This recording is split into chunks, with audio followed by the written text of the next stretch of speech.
Hi everyone, welcome. We will get started in just a minute. If you want to, check your audio, hopefully you can hear us. We will get started with our talk, our LionSide Chat, in just a minute.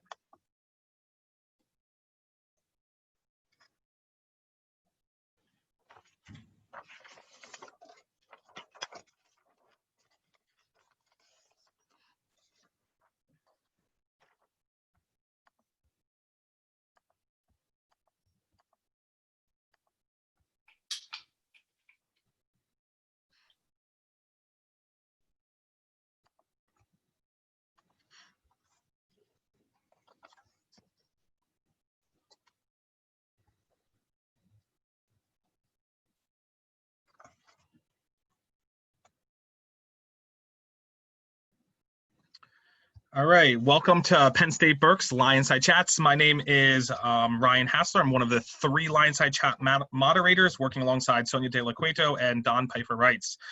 Come on in and welcome to our campus. We are so glad that you could join us today. Before we get started, we wanted to share that you should please feel free to submit questions throughout the entire program via the Q&A feature, and we will then entertain those questions with our presenter at the end of our conversation. We'll also be recording today's session, so you can revisit the topic or even share this experience with friends and family. So now we are excited to introduce Professor Deb Dreisbach. Professor Dreisbach is in her 5th year at Penn State, and she teaches courses such as Introduction to Criminal Justice, American Policing, Courts and the Prosecution, Criminal Law, and Organized Crime. So without further ado, welcome Professor Dreisbach, and I will invite you to share your screen. Good afternoon, everybody. Let me get my screen up, and there we go. Okay, welcome to my talk about the use of force, the legal framework. As Professor Hassler said, I teach in the criminal justice program at Penn State Berks. And prior to that, I spent 25 years in federal law enforcement and was a firearms instructor. And so I have a particular interest in discussions of use of force and what police officers or special agents can do in a particular situation. So we are going to follow the legal framework as far as any court cases, any policy, any state or federal law that applies. And we can also discuss any current events at the end of the presentation. The opinions, beliefs, and viewpoints expressed in this presentation and on the following slides are solely those of myself and do not necessarily reflect the official policy, opinions, beliefs, and/or viewpoints of Penn State. As I said, I spent 25 years in federal law enforcement. I've also been teaching for a total of about 20 years, both as an adjunct and as a full-time professor. And I've seen, over those years, I've seen a tremendous change and an ebb and flow in policing and in law enforcement. And while we'd like to believe that law enforcement looks like the picture I have on the right side of your screen, it looks more like what we see on the left side of your screen right now. And so we'll talk about some of the issues that law enforcement and the community are facing today. By the end of this presentation, I hope that you will understand the history of police use of force, that you'll be able to describe the legal framework of force, that you can differentiate between the legal use of force and excessive force, that you would know where to go to examine use of force data, and also be able to discuss the future of policing. The history of policing in the United States very closely mirrors those police agencies in England. The people that came over from England really created law enforcement agencies that mirrored those in England. In the United States, it began as an informal policing system where individuals or families were responsible for dealing with any issues that were inflicted upon them or their families. So if one family wronged another family, that family was responsible for adjudicating the wrong that had occurred. With immigration to the United States, There started to be problems because of housing issues, employment issues, and naturally the crime rate started to increase in the United States. And so we needed a more formal, organized method of policing our urban cities. Policing started as a night watch in the major cities in the United States. It didn't work too well in the beginning because it was a voluntary system, and those that volunteered tended to try to get out of their military duty. They would often sleep on patrol, and they would often be found to be drinking while doing the night watch. They were called watchmen. They also had other duties other than making sure that the streets were clear of strangers and crime. They would be responsible for sweeping and for doing some of the more social aspects that needed to be done within the communities. Early police officers were not armed initially. However, because the citizenry did not openly accept an organized police force, the citizens in this country were worried about their rights being trampled upon. And so they were very wary of something that was organized. And so even though the police officers were not armed initially, those early police officers actually started carrying their own weapons, even though it wasn't the policy of the police department. Use of force, as in the early 1800s, and throughout the evolution of policing in our country, has been somewhat controversial from the very beginning. And it has been somewhat of an ebb and flow throughout our country. As you probably know, that police agencies are set up very similar to a military model. It's become even much more militaristic in nature recently over the last 10 or so years, where there's a program that's been put in place where police agencies can obtain excess military equipment, vehicles, other things for their use. And so you do see currently a more militaristic, you have a more militaristic perception if you see some of the large scale policing events. You'll see the military vehicles and whatnot that are being used. During the 1960s and 1970s, we had a similar situation in our communities that we see today. We had many riots from 1964 to 1968. It was a very brutal time. Police were not trained in riot control, and they tended to use very brutal techniques to oppress the citizens in the communities. We had large demonstrations, as you know, against the Vietnam War. We also had a lot of demonstrations on college campuses towards the end of the 1960s. And it was also, that time was also fueled by many political assassinations. President John Kennedy was assassinated in 1963, Martin Luther King and Senator Robert Kennedy in 1968. Governor George Wallace in 72, and we also had Malcolm X and Medgar Evers that were also killed. At the turn of the decade in the 1980s, the wisdom was a little bit different because of all of the police brutality, and there really needed to be a change in policing, and a new doctrine was created. It is called, the large umbrella is called community policing. And as you can see here, some of these pictures depict a little bit of what community policing is. It is not an us versus them mentality. Too much of policing can be, police officers may view the community as the enemy, and that is certainly not what we want. We want a police agency, we want a community that has a relationship that is very close, that is very transparent, that we have police officers sitting at a table having lunch or having coffee with their community, working with the community, having that bond, having that working relationship with the community is extremely important. And it has proven over the last couple of decades to be very successful. Those communities that have instituted a community policing models have reduced their crime and have increased their relationships with the community. One of the police agencies that have done an incredible job is that of Camden, New Jersey.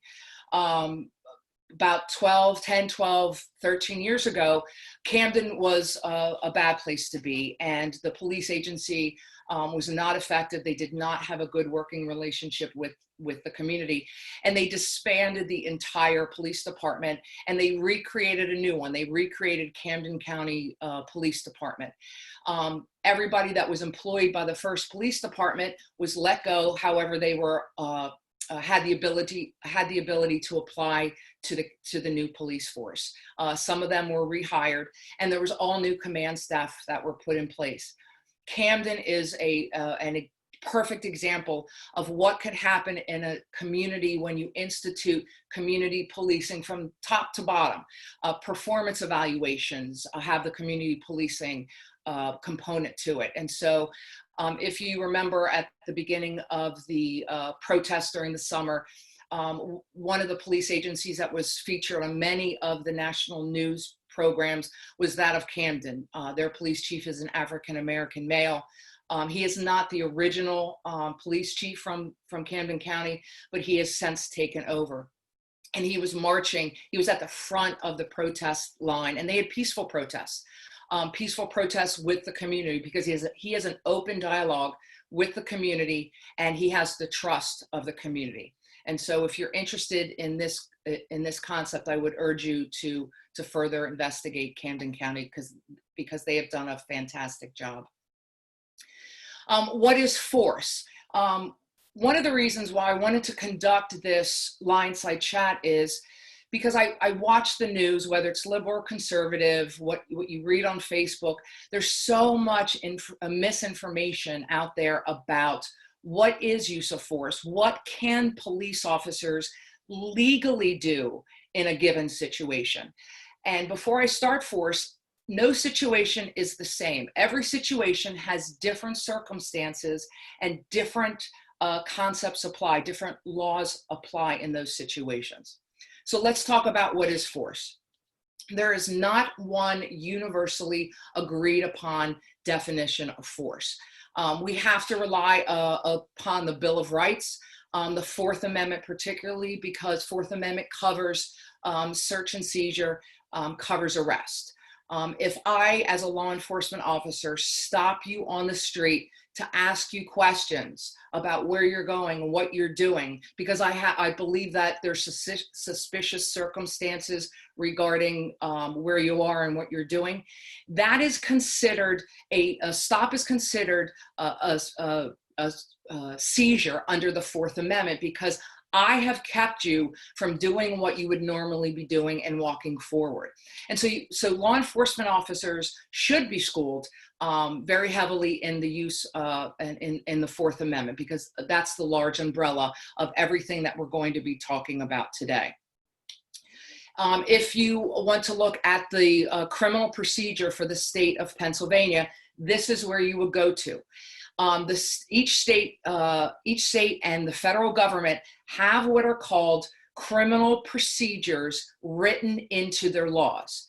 Criminal procedure guides law enforcement in the application of many things. One of those things is the use of force.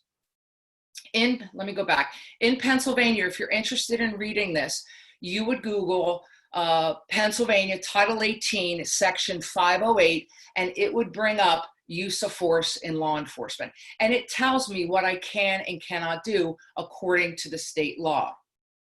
This is a little bit of what Pennsylvania says. He, meaning the law enforcement officer, is justified in the use of any force which he believes to be necessary. And necessary is a key word, and we're going to talk about that. Necessary to effect the arrest, and any force which he believes to be necessary to defend himself or another from bodily harm while making an arrest. When you're applying force, it is because you need to, right? Necessary. You need to do that in the given situation because the individual or individuals that you have in front of you are not complying. If I have a person, if I'm a law enforcement officer and I tell a person, please stand over there, and they start to try to punch me. Well, based on the suspect's actions, the police officer in that scenario now legally has the authority to use force, albeit as minimal force as necessary, to subdue that individual and bring that circumstance back to calm. Okay? Deadly force is different than other types of force, and we're going to talk about that. The police officer is justified in using deadly force only if he believes that such force is necessary. Again, is there a need to prevent death or serious bodily injury to himself or others? What is a threat, right? The threat has to be immediate, has to be imminent. If I was in a situation where I had a suspect that was 50 yards away from me and was holding a knife versus a person that is 5 feet from me and holding a knife, the 5 feet is much more immediate and could potentially put me in this position to use deadly force because that person can lunge at me with a knife. That person can cause me death or serious bodily injury. Or if that situation could happen to another person, I can then use deadly force as well.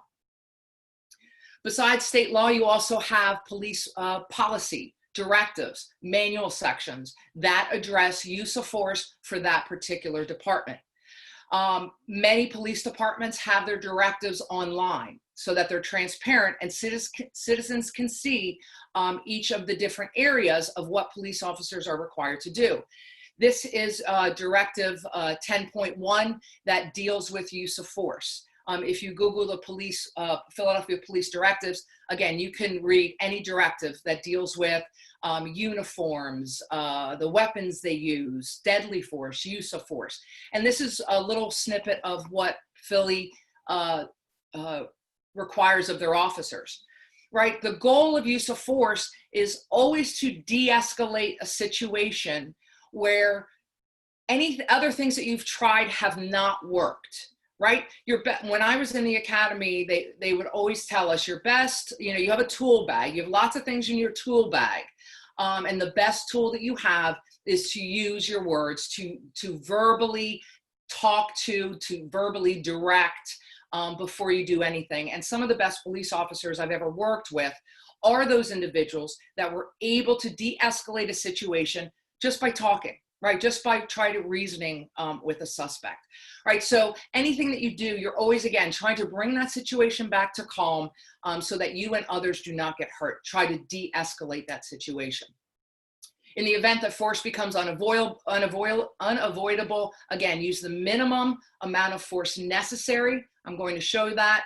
And again, any continued use of force, any equipment that you use, it all depends on the situation that you're in, right? What did the officer see and perceive and hear in that situation really is very important for the investigation afterwards, because it's based on what that given officer was put in that particular situation.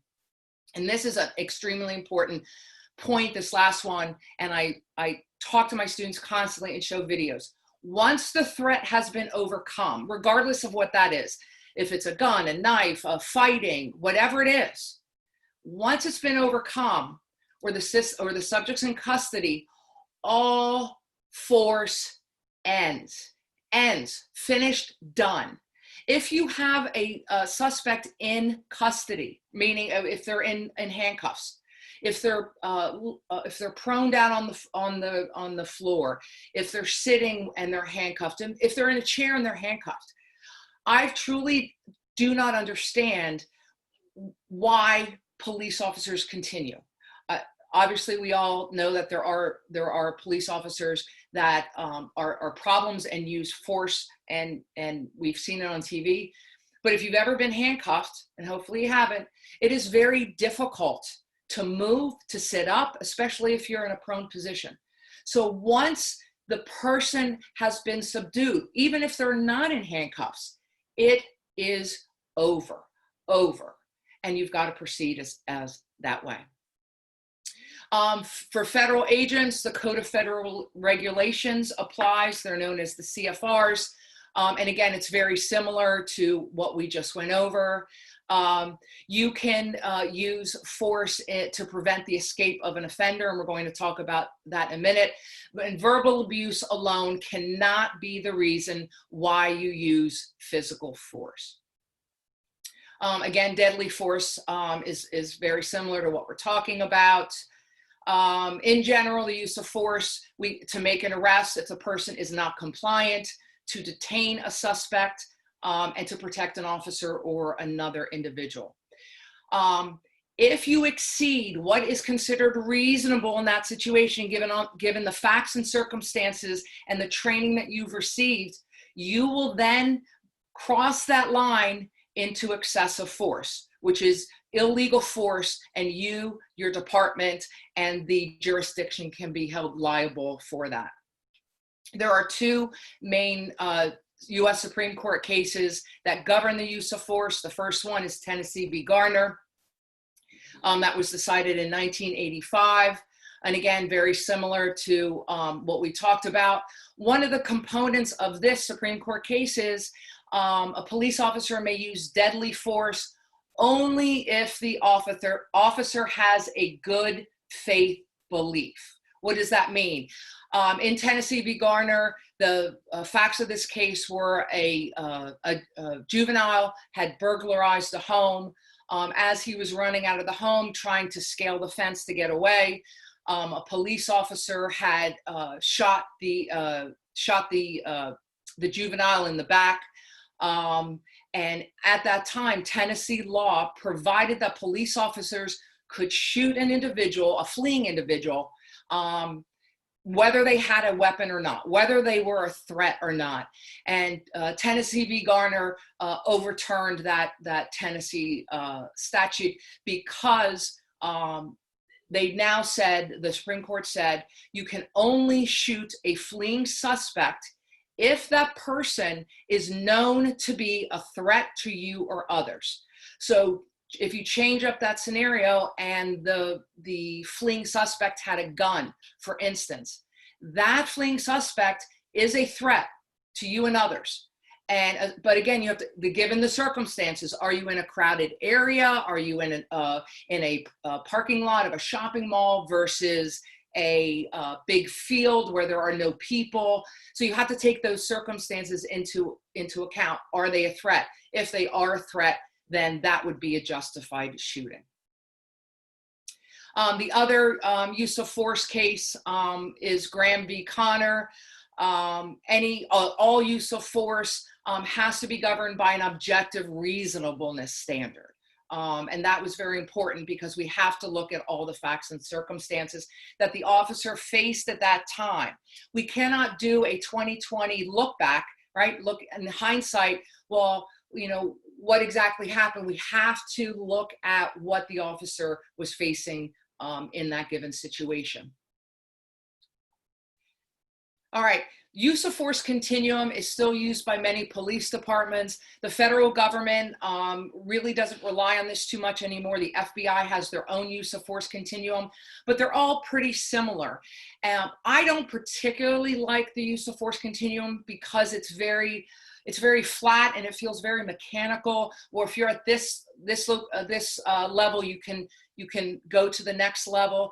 If you see the one on the left-hand side, the multicolored one, there are arrows going both ways, meaning that if you have someone that, say in the blue, is verbally resistant, will not comply with your verbal directives. Go to the right, the officer's response can then be verbal commands, can touch. Maybe the officer puts his hands on to try to move that person to the left or the right or whatever. Again, the force is based on the officer's perception and what the suspect does. You are legally authorized to use force that is so that you can overcome what the suspect is doing. So if the suspect is fighting and the police officer fighting with their fists, say you have a police officer that is very small, cannot overcome the powerful punches that are thrown, that police officer can go up one level, can maybe use an impact weapon, a taser, something like that. So you can always go just slightly higher so that you can overcome the force that the suspect is displaying. And as you can see here, we start by the officer presence. We go up to verbal direction. We can then use soft hand techniques, hard hand techniques, intermediate weapons such as tasers, and then it goes up to deadly force. And again, this is just more of a description of it. When an officer is on site, that is considered on the continuum because of officer presence. Verbalization, right? The force is not physical at that point. A soft technique, you're using grabs. Police officers are trained in different types of holds, different things that they use with their body. The police officer's body is a weapon. Too often I see on the news that a police officer kicked a suspect. Depending on the situation, again, was that reasonable in that situation? Hard techniques, punching, kicking, again, whatever's, maybe you can't get to your taser, maybe deadly force isn't warranted in that situation. You can certainly fight and use your body. Less than lethal, blunt impact, chemical, tasers, and then lethal weapons such as your gun, to, again, only if you feel that there's the imminent threat of serious bodily injury or death to you or others. All right. Let's see, excessive force, again, that amount that exceeds the amount that was necessary in that given situation. Was it above and beyond what was reasonable? I put a cartoon. We hear about defunding the police right now, and I'll give you my opinion on that at the end. There has been a big drive for police departments to be data driven, and I think we certainly need more of this. You've seen it in New York City. There is it's not so new anymore. It's called CompStat, and it is driven by what is happening on the street, by the numbers in each of the jurisdictions, in each of the smaller jurisdictions, so that New York can trace and start to see patterns of what is going on so that they can be more effective in what they're doing. Prior to 2019, there was no national database of use of force. In 2015, the process started for a national database, and it went into effect on January 1st of 2019, and the FBI runs the national database. The goal of that database was to show pretty much an overview, a bird's eye view of all of the use of force incidents that were recorded within all of our police agencies in the United States. The data that is to be included is whether a use of force results in death or serious bodily injury, and whether, even if you miss somebody, if you've discharged your weapon, that would be a data point within the database as well. So we've had a full year of collection. The database is voluntary in nature. We have over 18,000 law enforcement agencies in the United States. That's local, state, federal, tribal.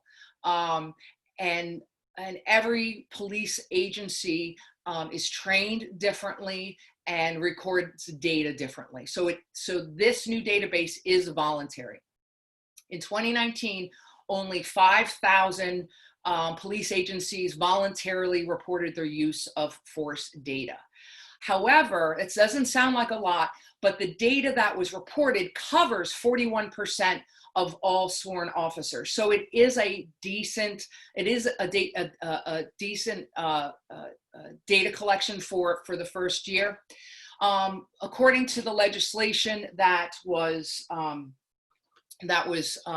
put in place when this was first created, when there was 40% collection rate, dissemination was only so that they would that this is the data that was disseminated when there was 40%. As we start reaching the 60 and 80%, you'll start to see more of the data as far as the different data points about use of force. So unfortunately, we don't have anything more from 2019 than the 41% collection rate. So hopefully for 2020, we will have more. Another place that you can go is the Washington Post has been collecting use of force fatal shootings since January 1st of 2015. The number of fatal shootings has remained just around 1,000, and anybody can go on and retrieve this data. According to the Washington Post, and again, I cannot verify whether these are accurate or not, but half of the individuals that are fatally shot in the United States since 2015 are white. However, and there's a big however, Black Americans are killed at a disproportionate rate than whites, right? Black Americans account for less than 13% of the population, but they are killed at more than twice the rate of white Americans. And the same goes for Hispanic Americans. The data shows, according to the Post, here we go, 1,318 killed total, Hispanics, 920, whites, and then other. Victim by age, as you can see, the 25 through 34 age bracket. And of course, as what you would think, victims by gender would be more male than female. Pennsylvania had 9 shootings per million. We had 111 fatal shootings since 2015. The highest rate of shootings were in New Mexico, in Alaska, and in Oklahoma. Additional resources for you. Where can I go to look for resources? The National Institute of Justice has wonderful resource material with data, with very good hard data that you can look at. The International Association of Chiefs of Police also is a great resource. The FBI, if you get on the FBI website, again, great resource. And the National Police Foundation also has great resources. There is a wonderful report that was put out in 2018 on police use of force. It was a briefing before the United States Commission on Civil Rights. And they question whether rates and instances of use of force violate the civil rights of persons of color, disabilities, LGBTQ communities, and low-income persons. And one of the things that we need to do more work on is looking at best practices, proven policies that work throughout our country. And what they came up with in their study is, yes, high rates of use of force nationally against those people, that there is a lack of training and a lack of funding for training. And that's one of my issues that I'll talk about in a minute. Another, we're getting close to the end. Another great resource for you to read is the final report of the President's Task Force on 21st Century Policing. It was put out in May of 2015. Charles Ramsey, who was the police commissioner, first in Chicago and then in Washington, D.C., and then finally he spent his last 8 years in Philadelphia. He's truly an expert on policing, and he was the head of this task force. They put out a fantastic report of where we were in policing in 2015, and then suggestions, and much of it is community-based. And so I would urge you, if you have an interest in this area, to look over that report. There was also another interesting report in January 2017 from the Civil Rights Division of the U.S. Department of Justice on pattern and practice investigations. This is one of my pet peeves in that the current administration does not continue this. This was discontinued during this current administration. And what this was is the Attorney General of the United States has the ability to do pattern and practice investigations on violations where they think there are violations of the Constitution or other federal laws. For example, after Ferguson, there were allegations of systemic racism, systemic injustice, systemic problems within the police department of Ferguson. And the U.S. Department of Justice opened up one of these pattern and practice investigations. And what they do is they go into the police department and they truly look at everything, top to bottom, left to right, to see if any of those problems are in the police department. Once any problems are substantiated, it ends with a comprehensive agreement that's entered into with the federal government and the police agency. And they really do oversee that police agency for a number of years. And there are certain goals that have to be reached and processes and policies that have to be implemented so that they can end the oversight with the federal government. Since this has been started, there have been 69 such investigations, and there have been multiple consent decrees that have been entered into. Chicago was one of them. Agencies can also ask the Department of Justice to voluntarily come into their police agency to do a thorough review. And Commissioner Ramsey was one of the individuals that asked the Department of Justice to come into the Philadelphia Police Department to do an examination of their use of force policy. So I think that's one of the really important things that we really need to push on to get that back. My final thoughts. Data, as I said, we need to be more data driven. We need to be more, follow more scientific techniques and policies that really do work. What are best practices that work? Recruitment is very difficult. We have a shrinking demographic as far as traditionally aged individuals entering policing. And so policing agencies are fighting for the few people that want to get into policing. Right now, I would expect numbers to go even lower based on the current environment in policing, but it's very important that we really do strengthen our recruiting practices, because we need to vet a little bit more. There for a period of time, Philadelphia Police Department had done away with polygraph examinations for incoming police officers. I think that was a huge mistake. It's a mistake for any police agency to lighten up their standards, because many did, because they found that the recruits that they were coming on were not meeting the requirements, and so there was a relaxing of some of the standards. I think we need to be a little bit more stringent on some of those requirements. I personally, again, my personal opinion, I do not believe in defunding the police.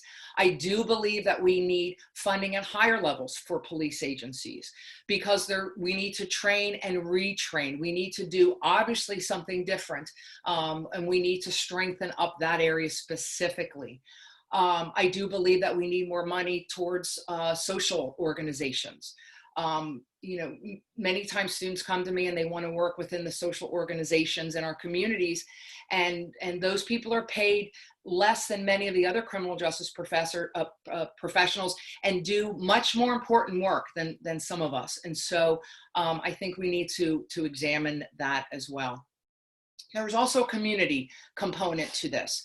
I see a lot of discussions that are based, that are convened, that don't include the police, which I think is really not the way that it should be. We should be coming to the table together, the community leaders, individuals in the community, your religious leaders, and the police. This has to be a holistic discussion with all of the stakeholders at the table. And so I really do believe that we need to all work together on this. And I am ready for questions, for discussion. Unfortunately, I didn't have enough time, and I felt like I went very quickly, but this is a topic that we could discuss really for hours. Well, thank you so much, Professor Dreisbach. I'm going to introduce Sonia De La Cueto right now to go ahead and facilitate our question and answer. And just as a reminder to our guests who are joining us, now's a great time to put those Q&As. We got about 20 minutes or so here that we can ask Professor Dreisbach questions based on her presentation. So Sonia, you want to get us started? I would love to. All right. So our first question has multiple parts. So if you need me to repeat anything, just let me know. Will do. What can be done to eliminate police culture that encourages or ignores police use of excessive force? For instance, the Minneapolis Police Department had a policy where police officers were required to intervene when another officer is using excessive force. Yet, as we all saw, this did not occur while George Floyd was murdered. How can these policies work better in the context of the police department's culture? That is an excellent question. And because there is a culture, and let me tell you, I worked in that culture, right? You've heard, we talk about this in class all the time, is it's very, in the George Floyd situation, the police officers that stood by and watched that were brand new, right? Regardless if there's new. Unfortunately, I do believe that it comes from the top. I believe that it has to be, we are not rewarded for coming forward as police officers. We are not, rewarded for doing the right thing. And there are too many areas that don't have laws for standing by and being a passive person in those situations. There's not only the culture of the use of force, not coming forward. There's also, for many years, and I don't want to minimize the use of force, but there's a culture regarding women in law enforcement as well. And I started in 1987.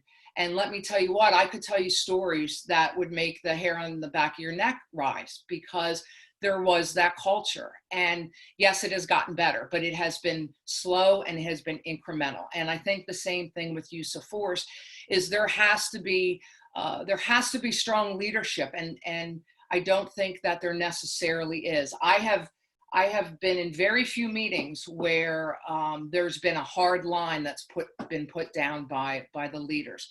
But there has to be individuals within the police department that because what happens, as you know, if you're a police officer and you stand up for somebody and it's not considered the right thing by the other police officers, you're shunned, right? And so it is very slow, but there's got to be education, there's got to be training, there's got to be open discussions, so that starts changing it. And it's still there, as we all know, it's still there. That's a great question. Thank you very much. That was a great answer. We actually have a question from one of our attendees. If you could go back in your presentation to the data slide, and then... Actually, while she does that, I have a question based on data, being a statistician, so maybe I'll give it a second for our participant to answer or ask a question. But I was more interested, as a statistician, when you start talking about the data collection, and the 40% is actually the slide. I don't know if that's what our participant was looking at, but yeah, right there. That's what I was interested in. So, the 2019, we got, 41% are covered, in terms of reporting their use of force. Do you, and if not, it's fine. Do you have any knowledge of what those 41% are? No. Is it more urban areas, rural areas? No, I would just, based on that, because you have so few reporting, that's all they disseminated. Yeah. I would guess that would be your urban areas, because you're covering such a large. Plus, it is much more burdensome for a small police department to capture this data and to report it.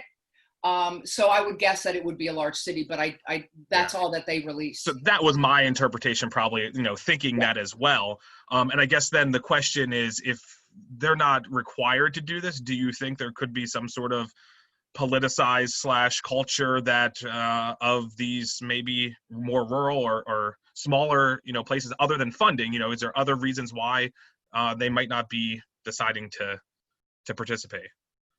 Right. I did read something, and again, this was just conjecture, is we have a similar situation in the country regarding, we track crime through 2 vehicles. One is called the Uniform Crime Reports, which is voluntary. And we also track it through a newer, better process called NIBRS. And it's UCR is just basic information, what happened, when it happened, that sort of thing. NIBRS is much more in depth. It's incident driven. So I know what's the relationship, was there a gun, those sorts. So again, it's more burdensome. And in NIBRS, you're capturing all of the crimes. If you have one instance where there's 4 crimes, you're capturing all 4 crimes. UCR you only captured the most serious crime. So under NIBRS, police departments were worried that it was going to make their jurisdiction look more crime-ridden than it had previously. And I'm wondering if maybe that's some of the same issues that we might be facing here. Yeah, and then again, just with collecting data, I mean, as a statistician, my question is, how are they reporting that? How, is it valid data that's being reported? Exactly. Because exactly what you said, like, exactly. if it's showing something that lends towards the culture you're speaking about, why would they be doing that, and or maybe changing the numbers? So and it'll be interesting to see, are we going to have a higher rate in 2020? Yeah. Because and who runs this database? I probably missed the that. FBI. The FBI. Okay. Yep. All right, we got lots of good questions coming in here, so I'm going to move on to the next one. Why are police allowed to turn off their body cams if they use excessive force and their body cam is off? Why isn't that taken more seriously? Good question. There is policy. Again, policy differs between police agencies. I'll give you an example. I have a friend that was a police officer in Lower Merion. Lower Merion has a policy that if you are entering an area that has Fourth Amendment protection, that you cannot, because that's like doing a search warrant. If you're going into somebody's house, for instance, and you don't have a search warrant, you don't have consent to go in there, they have Fourth Amendment protection in that environment. And so by having a camera, you are essentially invading their Fourth Amendment protection. So I know in those situations, some agencies do that. If you are in a public area, their camera should not be turned off because you're not facing a Fourth Amendment issue. And that should be an issue. It should be. Absolutely. Thank you very much for that answer. One more point to that is, and Yep. not all agencies have cameras, right? And that's another issue. We need to find the funding so that each agency can equip each and every officer, not just some or a couple cameras, but every officer should have a camera. Thank you. Okay, the questions are pouring in here. All right. Good. So here's the next one. As a woman going into the police academy after undergrad, do you believe that when it comes to protecting ourselves, it's a different use of force than when a male defends himself? I hate asking this question because we're working on equality in the workplace, but are there certain situations where use of force can differentiate when male versus female? I'm not even sure if this really makes any sense, but I was curious. It does. It does. That's, again, these are great questions, Sonia. It does differ. And here's why is if you have a petite female that is 100 pounds, and if you go through the academy, you have to be physically fit. You have to run and do push-ups. And so you are physically fit. So anybody that makes it through the academy will be able to handle themselves. So that's a given. But there is a difference between if you have a small framed female and the suspect is a 6'5" muscle-bound male, there is a difference. That female may not be able to use force if the same type of force that maybe a bigger male would have to use. And so there absolutely is a difference, and that's taken into account in the investigation afterwards. If that officer would go on trial, that is taken into account because she needs to protect herself. And so, like I said earlier, if the suspect is a big male and is punching her, and she doesn't have the strength to, by punching or kicking, to get him off of her or to stop the force, she can escalate it to the next level. That might be a taser. That might be something else. Okay, and that's a great question. Yeah, and something you wouldn't think of thinking about until you're headed into the law enforcement area. So that was really good. Okay, next one. Why is it that the reports of excessive force reported to the police aren't being recorded in the database, and that citizens must report the use of excessive force to the FBI in order for it to be recorded and for something to be done? I'm a little confused by that question. Excessive force should be reported to the police department, and it routinely is, and it should be addressed by the police department. Police departments now, as I said, are much more data driven than they were years ago. I don't have a copy of an Excel spreadsheet, but they keep very detailed, or should keep very detailed, records on any complaints against a police officer, whether it involves force or not. Because statistically, there are a small number of officers, it's the same officers that are using excessive force over and over. It's not a large number of officers, it tends to be the same officers. So you need what lots of people call it an early warning system. You need to be able to track those things. Because if in one particular jurisdiction, if I have one police officer with 30 complaints, but the average on the other police officers is 2, 3, but now I have this guy with 30 and half of them are excessive force, hold on, there's a red flag there and I need to address those things. So if a police agency isn't doing, which everybody is, but if they're not, they need to be doing that. Great, thank you. This question is, do you believe no-knock raids are unconstitutional? Great question. There was the issue of where we stand in time. There was an issue in the Breonna Taylor case recently of a no-knock warrant. And what a no-knock warrant is this.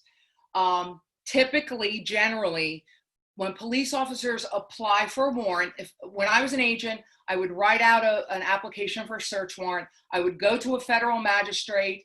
They would read it over. They would make sure that there was probable cause, that what I was looking for would be in the residence that I was searching, and then I would search the home. Typically, search warrants are completed during daylight hours.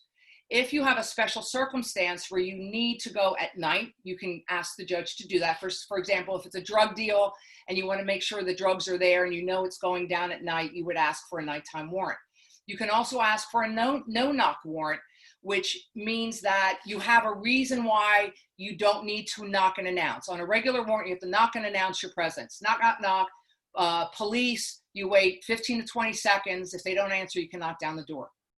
On a no-knock warrant, you don't have to wait that. You don't have to knock and announce. You don't have to announce your presence because you feel that it would be detrimental to the safety of the officers, or that evidence would be destroyed. If there's, say, an ongoing drug deal and you're afraid that they would wash the drugs away or whatever, or they keep lots of handguns in the place and it's very dangerous if we would knock and announce.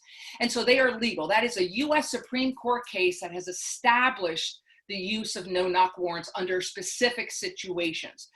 So in the Breonna Taylor case, they did have a legal no-knock warrant, So that was a legal search warrant. What had happened was Breonna Taylor's ex-boyfriend had been using Breonna Taylor's home as part of his drug dealers for cash. And there was an undercover informant that had been in the home and where Breonna Taylor was keeping money for him. So they had probable cause to enter Breonna Taylor's house, legal probable cause. They had a no-knock warrant. The police said they did knock and announce. With a no-knock, you don't. They broke the door down. Breonna Taylor was in bed with her boyfriend. And again, I don't ever like to do this because we don't know the facts and circumstances. It's just what's reported in the news. But it was reported that the boyfriend shot first, the police officer shot, and then shot and killed Breonna Taylor. Now, Sonia, what was the question again? Oh, or what's your opinion? I do believe that now in the Breonna Taylor case, none of the officers inside the residence have yet been indicted. There was an officer that was outside that when the shooting started shooting into the house, which is illegal. I don't know why you would do that. And he has since been suspended or fired, as he should have been. No-knock warrants, I think, do have a place in law enforcement because there are situations that could be deadly. Doing an arrest and doing a search warrant are the two most deadly things you can do as a police officer. Many agencies, we had the luxury, and I call it a luxury because we would have a surveillance unit do surveillance on the place that we were going to search, because you have to have an idea, like in the week or two before we would do the search, because you have to have an idea of who's in the residence. While Joe and Mary Smith might own the home, you could have 10 people in that residence and we don't have any information on those people. So as much as possible, you try to learn as to who's in the house and what the circumstances are in that house. But I do believe that they have a place in law enforcement. The Supreme Court of our country has said so. But again, they goes before a judge. You have other eyes that are looking on these things. So, but again, I don't think that they're for every search warrant, only when necessary. Great, thank you so much. We have about 4 or 5 more minutes, so we have 3 more questions.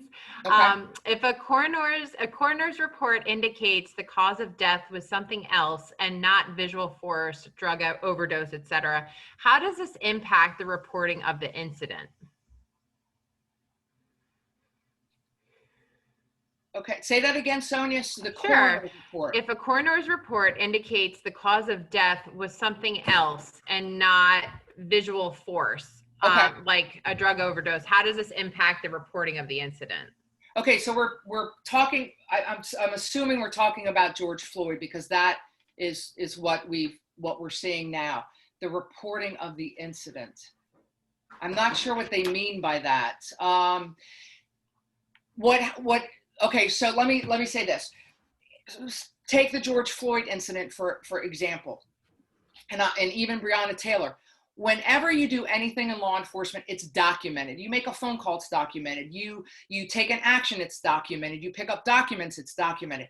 So every officer in that situation should have written a report contemporaneous to the incident.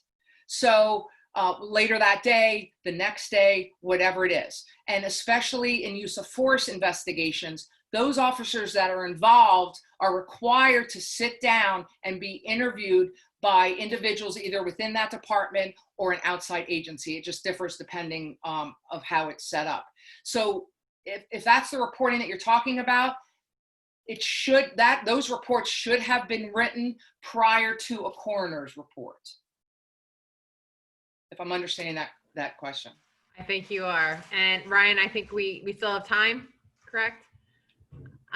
We're going to move maybe on one to more. the Okay. next one. It says lethal should only be allowed in the military. So I'm imagining they are referring to lethal force. Do you think a lethal weapon ban on anyone other than the military would be a logical step in the right direction? Wow. And I'm assuming we mean a weapons ban for citizens. Wow, I think that's fair. That's a loaded question. I've never talked about my feelings on this. Anytime that you outlaw anything, go back to prohibition. Anytime you outlaw anything, a black market is created, right? Because if people want something, they're going to find, they have a need, they have a want, they're going to find a market for that. And so I don't know that if we outlaw those things that we're necessarily going to decrease some of the things. We may create a whole new criminal market. I don't know. I don't know. I'm mixed on that. I really am. All right, Ryan, I think we have time. We can squeeze in the one last one. Anybody else, please email Professor Dreisbach with your questions directly. Why do some police officers who have a complaint against them still work following the complaint? I would think that as soon as there's a complaint that the officer would be on probation until the investigation is over. That's an excellent question. Every police agency is different. There's they have a bargaining agreement that governs everything that's done within the police department. Within those agreements between the city and the police agency, it talks about what we can do with a police officer that has a complaint against them. If it's serious, and again, it's all based on that agreement. If it's spelled out maybe it's an inappropriate relationship with somebody or whatever, that's going to be spelled out in the agreement. And that's why you see some officers continue to work. Some officers are suspended with pay, and some officers are suspended without pay. And so there's a whole range there, but that, again, is determined by the agreement that agency has with the city. And it's also about the severity of the alleged violation.